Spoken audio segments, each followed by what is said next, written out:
दोस्तों नमस्कार। छात्रों के साथ जो बर्बरता हुई, जो सीजेपी आंदोलन था उसके बाद सरकार लगातार घिरती चली जा रही है। एक तरफ विपक्षी दलों ने संसद के दोनों सदनों में प्रदर्शनकारी छात्रों पर पुलिस की बर्बरता के खिलाफ कड़ा विरोध प्रदर्शन किया और प्रधानमंत्री नरेंद्र मोदी और गृह मंत्री अमित शाह से माफी की मांग की और जवाबदेही तय करने पर जोर दिया। तो दूसरी तरफ ऐसी परिस्थिति में जब ये सब हुआ तो सर्वोच्च न्यायालय के जस्टिस उज्जवल भोइया ने कहा कि देश में असहमति और शांतिपूर्ण प्रदर्शन के लिए सार्वजनिक जगहें जो हैं वो लगातार सिमट रही हैं। उन्होंने कहा कि बहस और असहमति लोकतंत्र की आत्मा है तथा कानून द्वारा प्रतिबंधित न होने पर व्यक्तिगत स्वतंत्रता और शांतिपूर्ण अभिव्यक्ति पर रोक नहीं लगाई जा सकती। जो जस्टिस उज्जवल भोइया हैं उन्होंने ऐसा कहा और उसी के साथ सुप्रीम कोर्ट ने भी इस मामले पर कड़ा रुख अपना लिया है। जी हां, आपको बता दें, स्क्रीन पर आप देख सकते हैं कि छात्रों से बर्बरता, सुप्रीम कोर्ट की सख्त टिप्पणी, कहा शांतिपूर्ण प्रदर्शन हर नागरिक का हक है, लाठी चार्ज सही नहीं। जी हाँ, पूरे तरीके से जो अलग अलग मैंने आपको प्रतिक्रियाएं दिखाई किस प्रकार से सरकार इस मामले पर घिरती नजर आ रही है। सारी चीज़ों पर विस्तार से जानेंगे तो वीडियो में आप अंत तक जरूर से बने रहें ताकि आपको पूरा मामला समझ आए।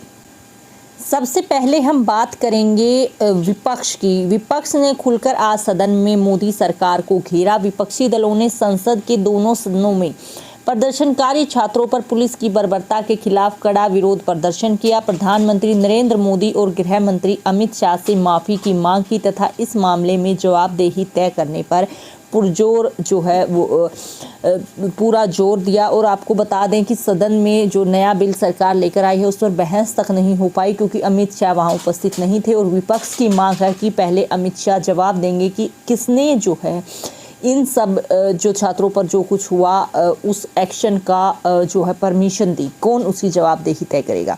आपको बता दें, संसद परिसर में इसको लेकर प्रदर्शन हुआ। राहुल गांधी और मल्लिकार्जुन खड़गे सहित कई विपक्षी नेताओं ने संसद परिसर में नारेबाजी कर सरकार को घेरा। इतना ही नहीं, लोकसभा में विपक्ष के नेता राहुल गांधी ने गृह मंत्री अमित शाह को पत्र लिखकर छात्रों पर पैलेट गन जैसे घातक बल के इस्तेमाल पर जवाब मांगा है। आपको बता दें, विपक्ष ने छात्रों पर बल प्रयोग करने वाले दोषियों के खिलाफ सख्त कानूनी कार्रवाई करने की मांग की है और इसी के चलते सदन में जो है नए कानून बिल पर बहस भी नहीं हो पाई। उसके बाद बात करते हैं जस्टिस उज्जवल भोइया, जो सुप्रीम कोर्ट के जो है न्यायाधीश हैं। उन्होंने भी जो है कहीं न कहीं इसी मुद्दे को, जब ये सारी चीज़ें देश में चल रही है उसी मुद्दे के बाद उनका बयान आता है कि देश में असहमति और शांतिपूर्ण प्रदर्शन के लिए सार्वजनिक जगहें लगातार सिमट रही हैं। उन्होंने स्पष्ट किया कि बहस और असहमति लोकतंत्र की आत्मा है तथा कानून द्वारा प्रतिबंधित न होने पर व्यक्तिगत स्वतंत्रता और शांतिपूर्ण अभिव्यक्ति पर रोक नहीं लगाई जा सकती। व्यक्तिगत स्वतंत्रता और असहमति पर मुख्य बातें उन्होंने जो है कही। सामान्य गतिविधियों को लेकर उन्होंने काफ़ी कुछ कहा। इसी के साथ आपको बता दें, उन्होंने रेखांकित किया कि उच्चतम न्यायालय का मूल उद्देश्य व्यक्तिगत स्वतंत्रता और मानव अधिकारों की रक्षा करना है, न कि नागरिकों को स्वतंत्रता से वंचित करने को उचित ठहराना। इसके बाद हम बात करते हैं कि इस प्रकार से सुप्रीम कोर्ट ने इस मामले को जो है कड़ा रुख देकर जो है इस पर सख्त टिप्पणी की।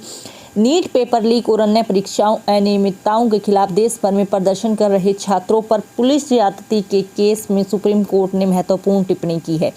साथ ही कोर्ट ने इस मामले में जुड़ी सभी याचिकाओं पर मंगलवार को सुनवाई करने का फैसला भी ले लिया है। आपको पूरी तरीके से बताएंगे कि क्या कुछ मामला है। दरअसल नीट पेपर लीक और अन्य परीक्षाओं के अनियमितताओं के खिलाफ देश भर में प्रदर्शन कर रहे छात्रों पर पुलिस ज्यादती के केस में सुप्रीम कोर्ट ने महत्वपूर्ण टिप्पणी की है। साथ ही कोर्ट ने इस मामले से जुड़ी सभी याचिकाओं पर मंगलवार सुनवाई का फैसला लिया है। सुप्रीम कोर्ट ने कहा कि देश के संविधान के तहत शांतिपूर्ण विरोध प्रदर्शन करना अधिकार पूरी तरीके से गारंटीकृत है और केवल आंदोलन होने के आधार पर लाठीचार्ज नहीं किया जा सकता है। सुप्रीम कोर्ट की यह टिप्पणी तब आई है जब 20 जुलाई को छात्रों के संसद चलो मार्च के दौरान पुलिस द्वारा किए गए लाठीचार्ज, आंसू गैस के इस्तेमाल और स्वतंत्र जांच की याचिकाओं पर सुनवाई चल रही है। सुप्रीम कोर्ट ने यह स्पष्ट किया है कि शांतिपूर्ण विरोध प्रदर्शन का अधिकार संविधान के तहत पूरी तरह से गारंटी है और इस बात पर जोर दिया गया कि केवल आंदोलन के कारण लाठीचार्ज नहीं किया जा सकता। सीजेआई सूर्यकांत की अध्यक्षता वाली पीठ, जिसे न्यायमूर्ति जय माल्या बागची और न्यायमूर्ति वी मोहना भी शामिल थे, कहा कि केवल प्रदर्शन होने भर से पुलिस को लाठीचार्ज या अत्यधिक प्रयोग को सही नहीं ठहराया जा सकता। आपको बता दें, लाठीचार्ज के बाद ही विरोध प्रदर्शन ज्यादा बढ़ा। नीट पेपर लीक को लेकर चल रहे प्रदर्शन के बीच जब प्रदर्शनकारियों ने 20 जुलाई को दिल्ली में संसद की ओर मार्च करने की कोशिश की तो प्रदर्शनकारियों ने लाठीचार्ज किया। प्रदर्शनकारियों पर लाठीचार्ज किया गया, जिसके बाद यह प्रदर्शन और अधिक उग्र हो गया। लाठीचार्ज को लेकर सुप्रीम कोर्ट में याचिका दाखिल की गई, जिसमें इन घटनाओं की स्वतंत्र जांच, CCTV footage, body camera recording और अन्य इलेक्ट्रॉनिक साक्ष्यों के संरक्षण के साथ घायल हुए प्रदर्शनकारियों के लिए मुआवजे की मांग की गई। आपको बता दें कि 36 दिनों तक ये पूरा आंदोलन चला। कॉकरोच जनता पार्टी के नेतृत्व में 36 दिनों तक चला आंदोलन शनिवार को उस वक्त समाप्त हो गया जब सरकार ने प्रदर्शनकारियों की प्रमुख मांगों को स्वीकार कर लिया और धर्मेंद्र प्रधान ने शिक्षा मंत्री से इस्तीफा दे दिया। इस दौरान लोकसभा के विपक्षी सांसदों ने प्रदर्शनकारियों का समर्थन करते हुए कार्यवाही बाधित कर दी है लोकसभा की और कहा कि वे प्रधान के इस्तीफे तक किसी बहस की अनुमति नहीं देंगे। पूरे तरीके से विपक्ष ने इसका समर्थन किया और अब मांग की जा रही है कि छात्रों पर बर्बरता पर जब तक अमित शाह या मोदी जी जवाब नहीं देते तब तक भी स्थगित ये मामला रहेगा। इस पूरे मामले पर जो भी आपकी राय हो हमारे साथ कमेंट बॉक्स में आप जरूर से शेयर कीजिए। जय हिंद, जय भारत।